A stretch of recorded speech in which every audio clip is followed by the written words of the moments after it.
In less than 50 years, the Middle East has been rapidly transformed by its oil revenues, from an inhospitable desert region into a major economic player. The United Arab Emirates and Saudi Arabia are now home to some of the world's wealthiest people. In this program, some of the Middle East's richest offer us an exclusive glimpse into their extraordinary lives. We'll find out how they make and spend their wealth, what drives them, and exactly what they drive.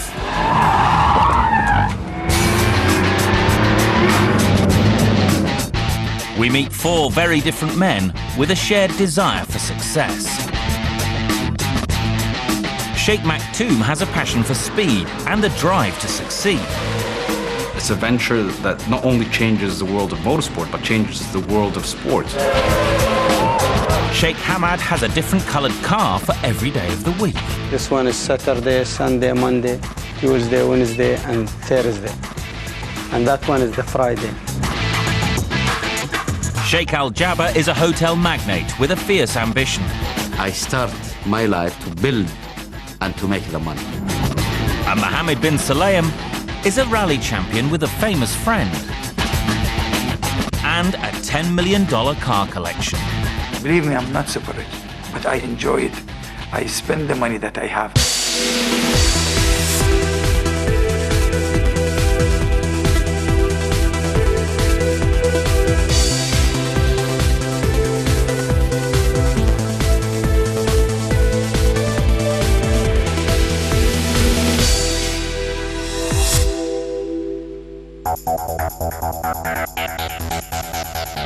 Dubai, one of the fastest developing and wealthiest places on Earth. Determined not to be dependent on its oil reserves, this emirate has set out to reinvent itself as a major player in tourism and the business world.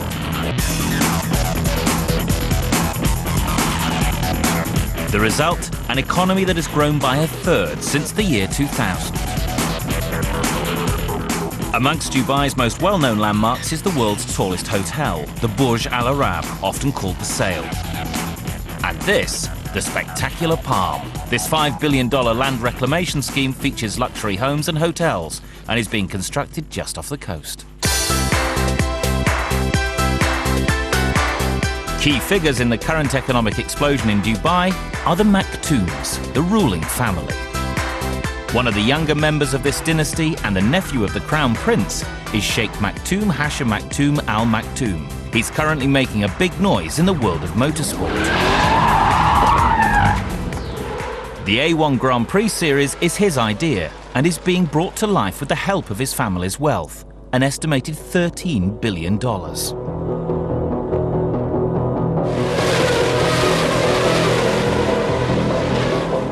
At the age of just 28, the Sheikh decided to turn his love of motorsport into a business. His vision for the A1 Grand Prix, known as the World Cup of Motorsport, is to rival Formula One. The A1 series features 25 drivers from 25 nations, each racing identical cars. It is a race between countries rather than individual drivers. It's a venture that not only changes the world of motorsport, but changes the world of sport. The Sheikh, a former triathlete, got his inspiration for A1 while taking part in an international multi-sport challenge. The idea for A1 Grand Prix started when I did the Land Rover G4 challenge. There were 23 Land Rovers parked, each one had a flag on it. And I said, you know what, this is fantastic. It could be very popular. And every idea starts from saying, you know what, I could do it better. The new A1 series has cost millions to set up, and Sheikh Maktoum has dug deep into his own pockets to make it happen. To finance the whole project, I mean, you wouldn't be far off if you say $300–400 million easily. Sheikh Maktoum wants A1 to really make its mark in the world of motorsport.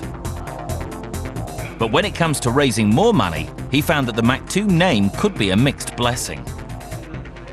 Well, in business, the name surely helps in opening doors, but a hindrance is there's something called the Maktoum inflation, or what my partners call the Maktoum inflation. If something's worth 50, it's suddenly worth 100. But people soon learn that, hey, there's a business, and people do not become rich by being stupid about money. Despite his youth, Sheikh Maktoum is an experienced businessman.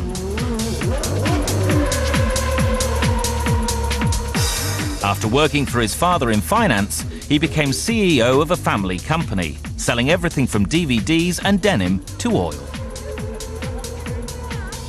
I managed to make him a lot of money in a very short span, which was a great foundation for me. Then from there, I mean, basically mortgaged everything I have to establish A1. Setting up the A1 series is a huge risk, and its demands mean the Sheikh works 24/7 to get it right. A typical day is waking up with your phone not stopping. You have to wake up at all different times of the night and day to work in different time zones. You sleep 3-4 hours a day and you don't stop. He might work hard, but he plays hard too. He's been racing cars for years. Of course I love to drive, but it's a hobby. This is a Caterham R500. It's faster than any Ferrari. This is the GT40 Ford, which is my first super sports car I ever bought.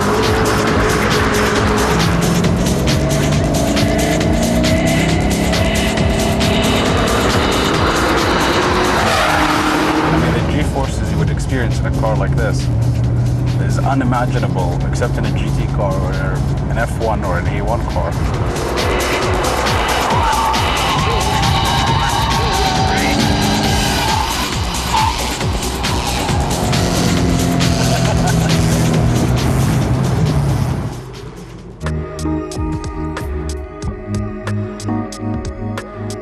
In one of the most expensive areas of Dubai, construction has been underway for 2 years on what will be Sheikh Maktoum's new home. Just the place to garage a few of those cars. It's in the most exclusive area and the highest value per square foot cost of living, I think, on the planet.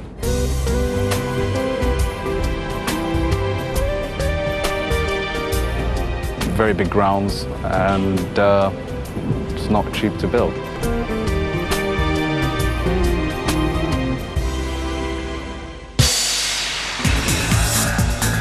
Coming up, Sheikh Maktoum and his motorsport dream are under pressure as he brings the A1 Grand Prix to Dubai for the first time. We meet the Sheikh with a passion for invention, and the rally champion who has gained a very famous fan. Sheikh Hamad bin Hamdan Al Nahyan is one of the wealthiest men in the United Arab Emirates. He's also one of the most unusual, known to some as the Rainbow Sheikh because he has a different coloured car for every day of the week.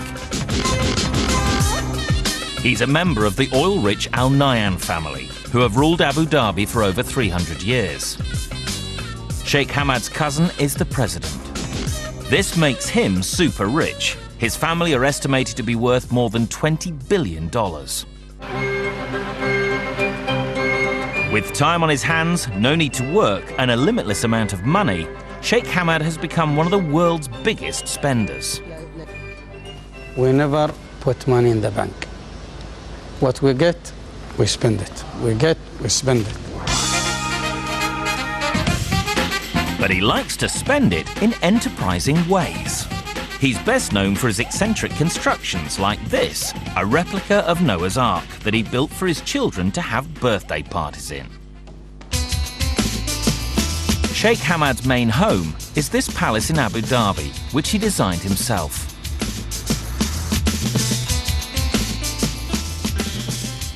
Many people come to me and they said, Hamad, why you make castle?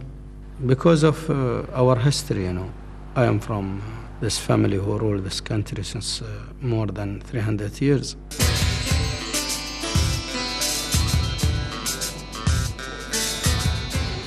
So here the lounge. Inside, he has installed some special touches for his guests and family in the lavish communal lounges. This is where we sit normally and we meet our people. This is from British Airways. We have the mirror, we have the TV, telephone, and this is a speaker and the wash basin. Sheikh Hamad spent 30 years serving in his country's armed forces. But since retiring 7 years ago, he has led a life of luxury. I have in my work who only served me is more than 200 people, and sometimes I feel shame. I think I'm lazy. I don't work. I don't go to the office. Most of the things they tell me by telephone, or maybe they bring some paper to sign.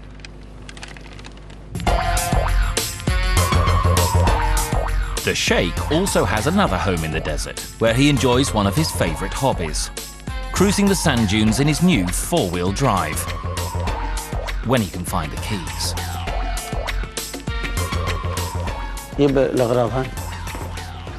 Okay, we'll go now. This is a Hummer, an American military-designed vehicle, but it's not just any Hummer.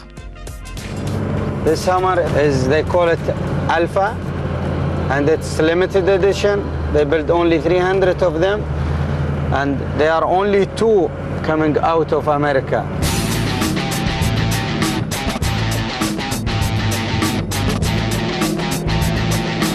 It's the best. It's the top of the pyramid, you know, of the off-road car. This ultimate off-roader doesn't come cheap. This is, I think, maybe 150, I think. I don't remember exactly, but almost $150,000. Now we will go to the hall here, the big hall. We call it Oldsmobile. It's big hall. Don't worry, huh?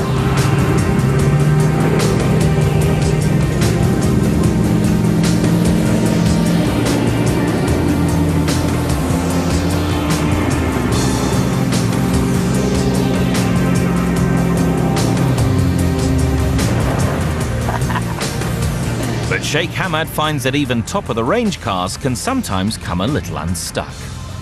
I think we're stuck really, because I must be quick going up, not stop in the middle.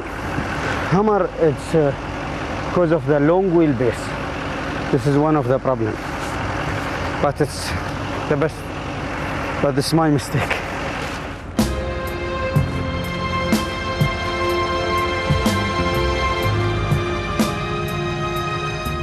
Sheikh Hamad's love of the desert has led him to convert all sorts of vehicles for use on the sands.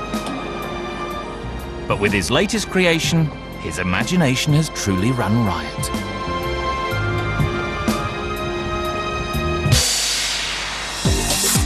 Fast-growing Dubai is keen to attract international sporting events, but it already has one very famous race.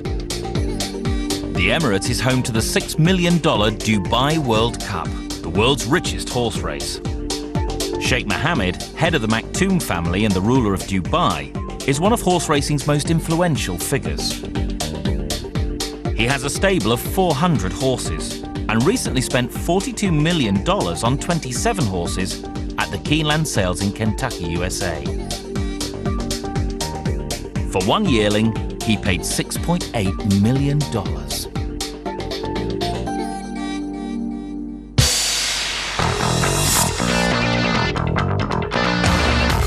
Mohammed bin Sulayem is another native of Dubai. This man of action is the Middle East's #1 rally driver and a friend of Michael Jackson.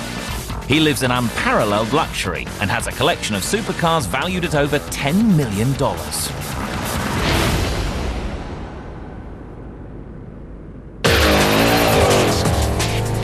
Mohammed is a man whose singular passion for cars has shaped his life. When I started it, it's just the only thing that really made my hair, just stand up was the speed, the thrill of the speed. Speed is what I love.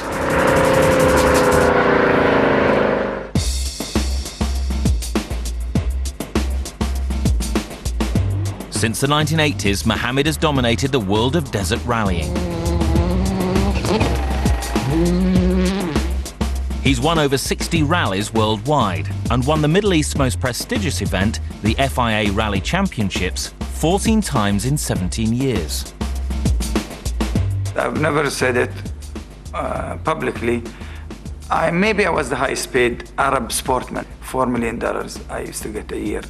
It felt much better that I'm doing something dangerous and I'm doing my hobby, but I'm getting something in return, at least to feel good about it. Now, at the age of 43, this father of 5 has retired from racing, but his love of speed remains. He organises a yearly international rally, the UAE Desert Challenge. It's a grueling 5-day, 2,000-kilometre race through the rugged and sandy terrains of Abu Dhabi and Dubai. The race has been staged for the last 15 years. It is seen as the warm-up for the famous Paris-Dakar rally and attracts many of the world's top desert rally drivers. The race is open to amateurs too. All you need is $150,000 and a highly modified car or bike. It is, I would say, my baby. And it's grown up from a small event to a huge event where we can see 1,000 people coming, and I'm proud of it.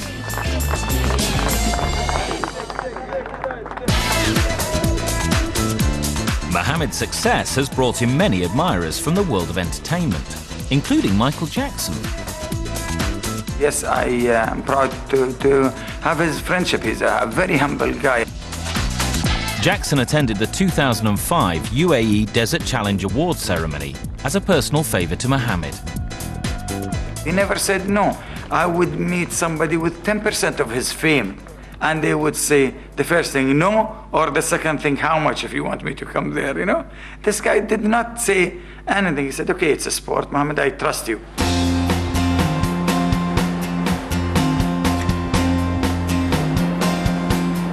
Mohammed's wealthy family are behind some of the biggest construction projects in Dubai. Perhaps the most exclusive and imaginative is located 4 kilometres offshore. This is the World, a creation of 300 man-made islands, strategically placed to create a map of the world. Each island costs between $10 and $40 million. Rod Stewart is rumoured to have paid $25 million for England. And Mohammed has a potential buyer in mind for another island. Yes, I've been trying to convince Michael Jackson to buy a property here, and I will keep on doing it. But for Mohammed, it's motors, not money, that fuels his passion. Despite retiring in 2003, he still wants to go faster than anyone else. Driving is where I take everything outside, and it's just a feeling I cannot express. I took a car and went to the desert 2 months ago, and that was faster than the record time, and so it is good. It was a good feeling.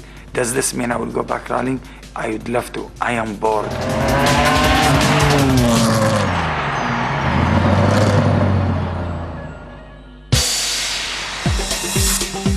It's already home to the World and the tallest hotel in the world, but now construction is underway on another record-breaking building in Dubai. In 2009, the Burj Tower will reach 700 metres. It will be more than 200 metres taller than the world's current tallest building, the Taipei Tower in Taiwan, and twice the height of the Eiffel Tower in Paris. This 164-storey luxury monolith will cost nearly $1 billion.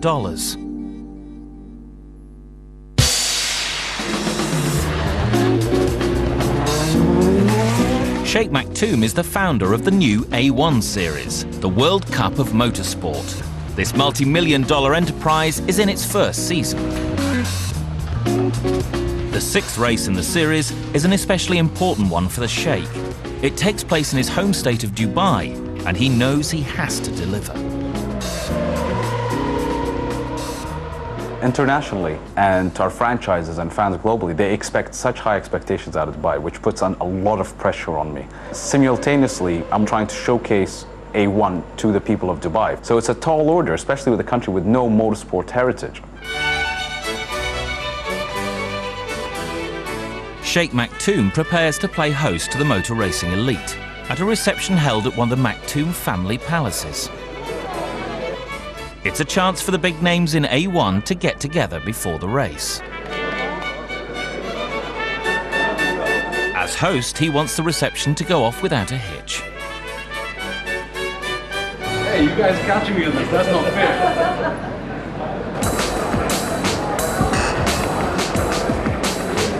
Hey, that works. No, you see, without this, it's like wearing jeans and a t-shirt. You put this on, you're wearing a suit. Sheikh Maktoum has managed to involve some of motor racing's top names, and it's clear that they welcome his involvement. He's very funny, I like him. He likes to race himself, which he does. And therefore it's logic that he starts this series and he tried the car himself. He looks at every detail on the circuit and is there day and night. So he's really fully involved. People ask me, why do you get involved in every single part of the detail? Well, number one, it started as my baby. It's a project that's near and dear to my heart. It's my first full venture that I undertook on my own. It's the day of the race. Sheikh Maktoum is first at the track, preparing for his big day. He oversees everything. I have a saying, which is delegation is the art of second best, because no one can do it better than the person who founded it and created it and knows what he wants out of it. The magic's in the detail.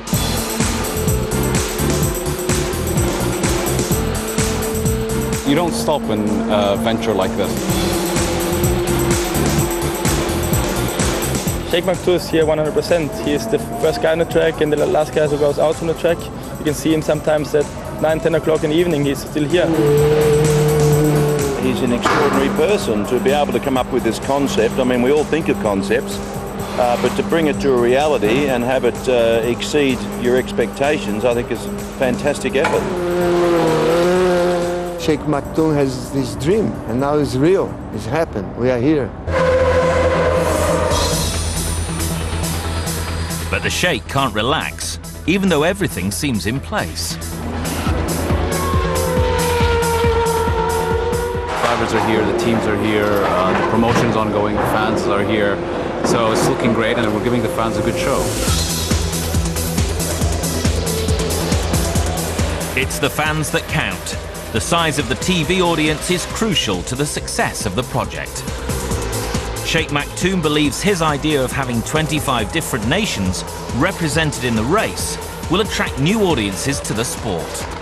Why isn't motorsport as popular as football? Number one, accessibility. It's always been a European thing, a Western thing, a North American thing. But the rest of the world, that big gap in the middle, never had the opportunity to even partake. So creating that platform for them, suddenly there's a reason to go racing.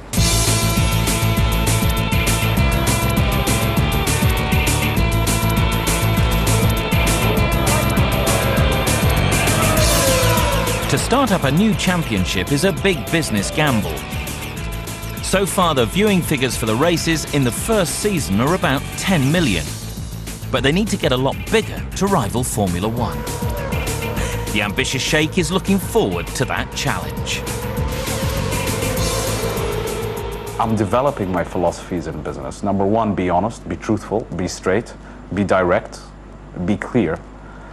And you could afford to lose a battle, but never lose a war.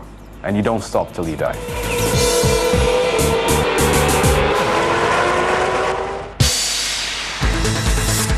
Coming up, Sheikh Hamad takes to the water in an unusual craft. And Mohammed bin Sulayem wants to go faster. I bought it a few months ago and it was not fast enough for me.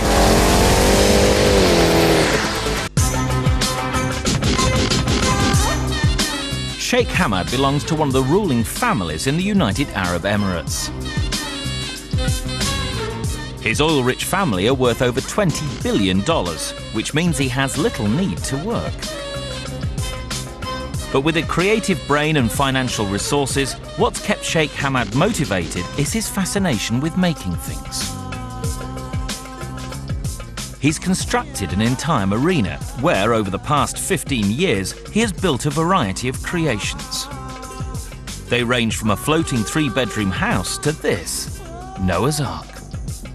Nobody know how it looks like Noah's Ark, but we try our best to make it looks like the shape of Noah's Ark, what the people think about it. It's only 1/5 of real Noah's Ark, and it's like a floating house. In the future, we're going to divide it inside and make it maybe rooms. One of Sheikh Hamed's most innovative plans was his idea of turning cars into boats.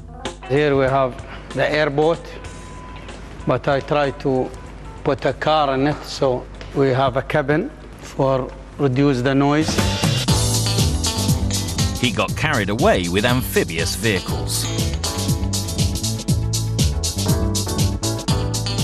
Every person have dreams and he like to do something, but he need two things. He need time and money. They have the time and they have the money. Sheikh Hamed's pride and joy is this car boat, which operates just like a car but is driven on the water.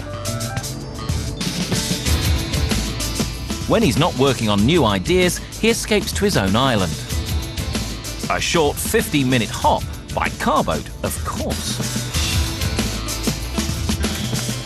This is an island which is almost 50 square kilometer, and it's island from my grandfather, and we have natural life here. We have the mangrove tree, we have all kind of seabirds, and we have the gazelle. And in the middle of his island hideaway, he's built himself a replica of an historic Arab fort.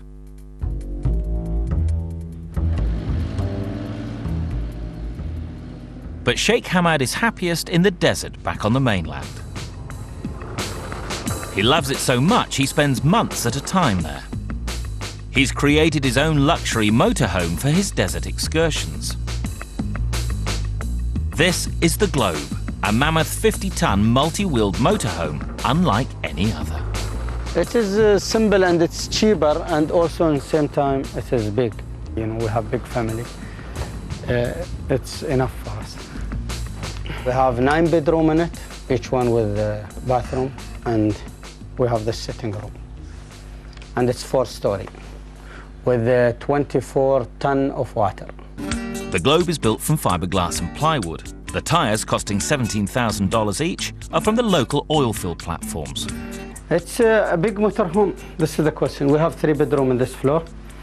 The Globe might be huge, but Sheikh Hamed says it's practical and cost-effective. And it's not expensive, comparing, maybe cheaper than normal motorhome, you know? If you buy a motorhome in the United States, you pay sometimes $500,000.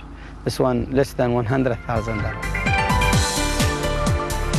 The tyres have to be big to handle the tricky sands of the desert, but his home still needs this 20-ton truck to pull it.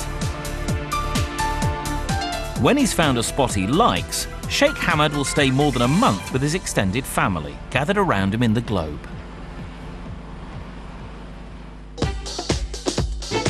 The Sheikh's creative projects have cost him millions. His most recent construction is this huge pyramid, for which he has elaborate plans. Sheikh Hamed's eccentric boats are inexpensive in comparison to many of the mega yachts of today. Among these is Octopus, a $200 million aqua palace belonging to Microsoft co-founder Paul Allen. It has a crew of 60 and 7 decks, and the 2 helicopter landing pads come in handy when you throw a party for the likes of Leonardo DiCaprio and Cameron Diaz. Or for $100,000 a day, you could charter the 400-foot Alexander. Belonging to the late Greek shipping tycoon John Latsis, it can sleep 60. Guests have included Prince Charles and the Duchess of Cornwall.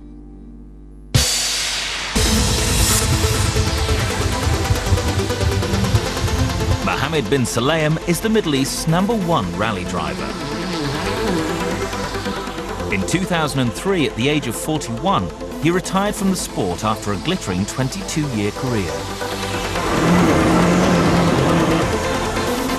He was the highest-paid Arab sportsman in the 1990s, earning over $4 million a year.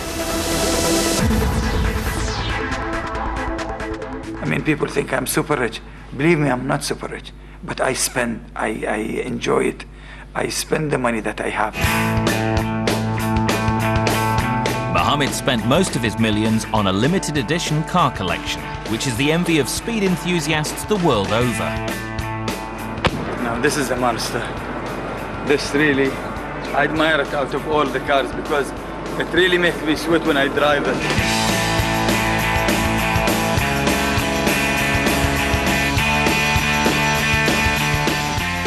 These super cool cars are worth over $10 million.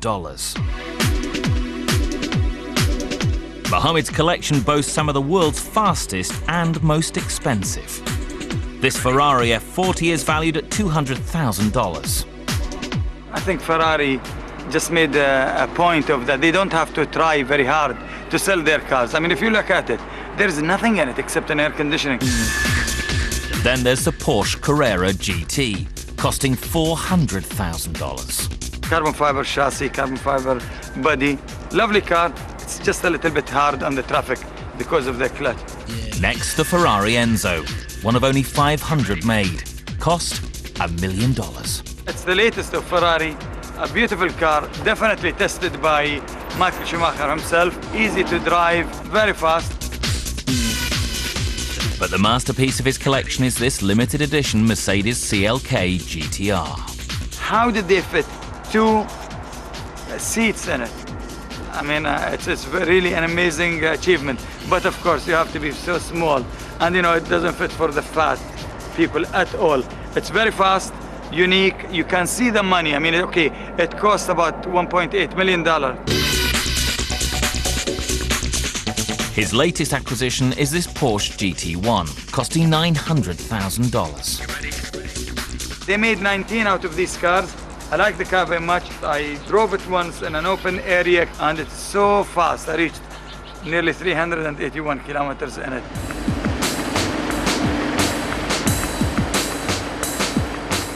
Mohammed's passion for speed goes beyond just buying supercars. Since retiring, he spends much of his time in his garage with his engineer, transforming his less powerful cars into supercar hybrids. This is an SLK 55 from AMG, and I bought it a few months ago, and it was not fast enough for me. So I had an idea. Get the most powerful engine from an SLR McLaren, and this is, you know, like over 600 horsepower. So I said I'll fit it in this small car, and then I will get a faster car than the SLR McLaren, but for a fraction of the price. I think there is nothing left in my collection except maybe the mother's car, and I don't think I'm allowed to do that. It's just that I cannot leave cars alone. You know, I think they are boring if you leave them alone. Mohammed has been retired now for 2 years, but it looks as though the lure of racing in the desert may be too strong for him to resist, even at the age of 43. Well, I saw one of the world champions in the cross country. He's 55, you know, so I think I have a few years more to go. So I would love to go back. I see myself going back. Yes, I cannot stay, I cannot take it anymore.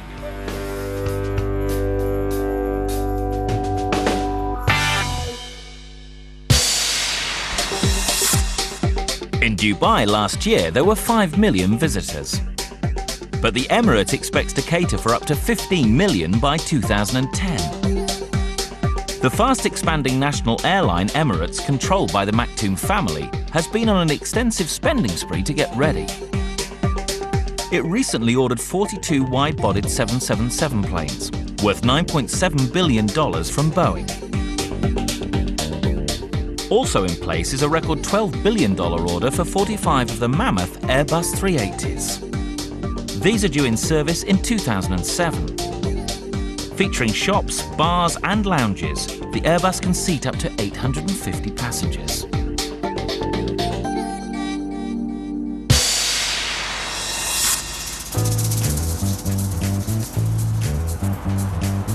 Sheikh Mohammed bin Isa Al Jaber is the 19th richest Arab in the world. Over the past 27 years, he has created a hugely successful luxury property empire in both the Middle East and Europe.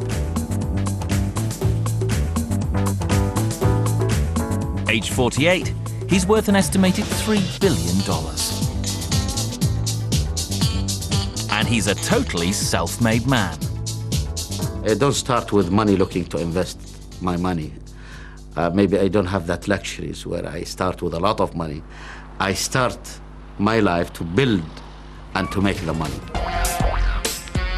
The cornerstone of Sheikh Al Jaber's property empire is his JJW hotel and resort business, which owns 55 top hotels in Europe, the Middle East and North Africa. Be a self-made man. I had worked very hard since an early age. I've been on a business now 27 years. I never rest a day. Sheikh Al Jaber's empire began in the 1980s when he designed and built the first luxury gated community in Saudi Arabia, featuring all the amenities of a five-star hotel. He now owns 5 compounds, each of which is home to upwards of 400 families. Sheikh Al Jaber's success saw him move into the European luxury property market. He owns a 5-star golf resort in Portugal. But the flagship of his hotel empire is the prestigious 5-star Hotel Grand Wien in Vienna, which he bought in 2002 for $107 million. It was not a lot for that hotel at all. It might be viewed that way. But the hotel today is the most successful hotel in Vienna.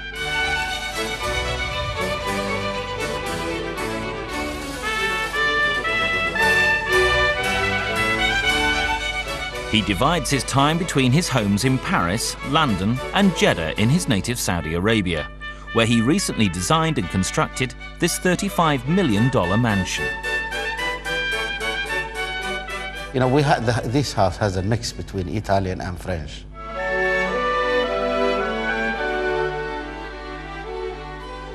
This is the dining room, where the numbers of visitors is large.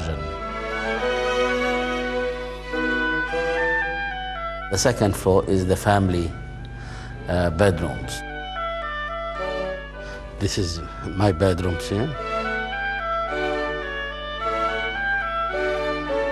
His lavish home is a far cry from his own modest beginnings. My family was very normal, you know, there are no such wealth I had inherited from them at all. For Sheikh Al Jaber, his family, and in particular his 3 children, are as important as his business. I get 2 daughters. The oldest is 20. The second one is 16. And my son now is 14. He is keen that his company will stay in his family. You know, at least my oldest daughter, she will be taking part of the business 3 years from now.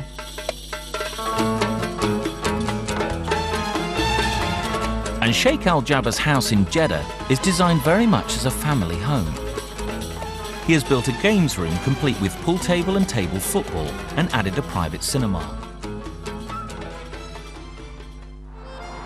Sheikh Al Jaber likes expanding his hotel portfolio. He recently invested $102 million buying 2 hotels off the Champs-Élysées in Paris.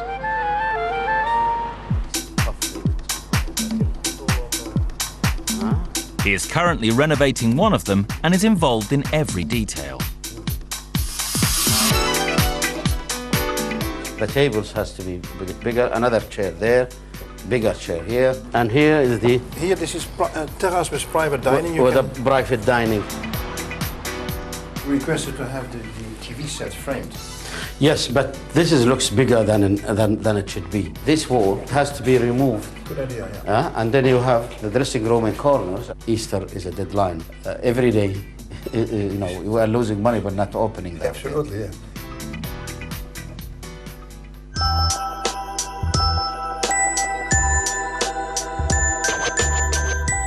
Sheikh Al Jaber spends nearly 80% of his time in Europe overseeing his hotel empire, so he has recently acquired yet another property.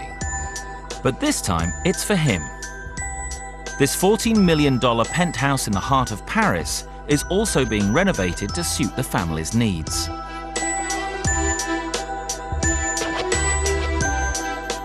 This is the best view, I think, for the apartment. Seeing the Eiffel Tower, the cathedral, it makes you work without feeling tired. It makes you never feel tired of Paris. Sheikh Al Jaber plans to expand his business into North America and Eastern Europe. And he still finds his business as exciting as when he first started out. I never feel a day that I was tired of what I do. Maybe if I feel tired of what I do, I will gonna think to change my way of life, but not yet. Coming up, Sheikh Hamad unveils his latest project. Sheikh Hamad is a member of one of Abu Dhabi's richest families. As a royal, he has a staff of 200 at his beck and call. Having served 30 years in the military, this former royal guard now enjoys the finer things in life, like spending 6 months of the year in his idyllic desert palace. But he's always thinking of inventive ways to spend his money. His latest venture is this, possibly the world's most expensive garage. Here, one of my first project in the 80s. I put this Mercedes over a truck chassis. Sheikh Hamad has over 200 vehicles, an eclectic mix of classic cars, jeeps, trucks, Hummers, sports cars, and some that defy description.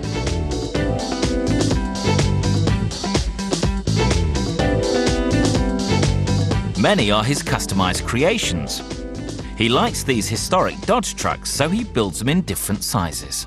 This one is 4 times bigger than this one in scale, but 64 times bigger in volume.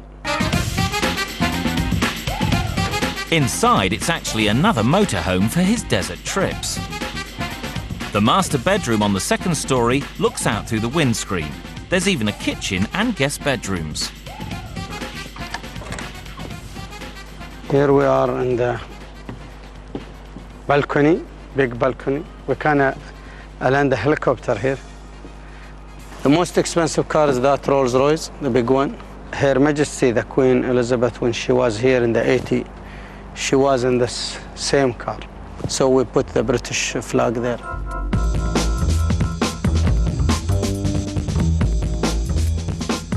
And one part of Sheikh Hamad's $20 million car collection has earned him the name the Rainbow Sheikh. Here we have my rainbow collection, and I was using this one for daily in the weekday, like this one is Saturday, Sunday, Monday, Tuesday, Wednesday, and Thursday. And that one is the Friday. So this car, I ordered it during my wedding in the 84, and there was special order.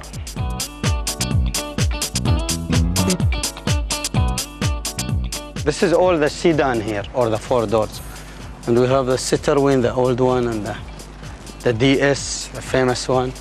We have again Rolls-Royce here, and we have the New York taxi. Here we have the big truck, the one which pulling the globe. They use it for oil field, and it costs nearly $700,000. This is a new car built in the United States by Chrysler, and it's a beautiful car. In the coming months, Sheikh Hamad will open the doors of his car museum to the general public. He has been planning it for the past 3 years, and with his royal obligations, he can guarantee that his collection of cars can only grow.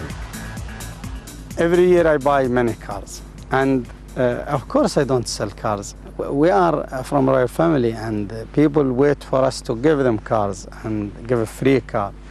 And not selling car. I never sell car. I cannot sell car. It is shame, you know, in our country, one of the royal family selling car.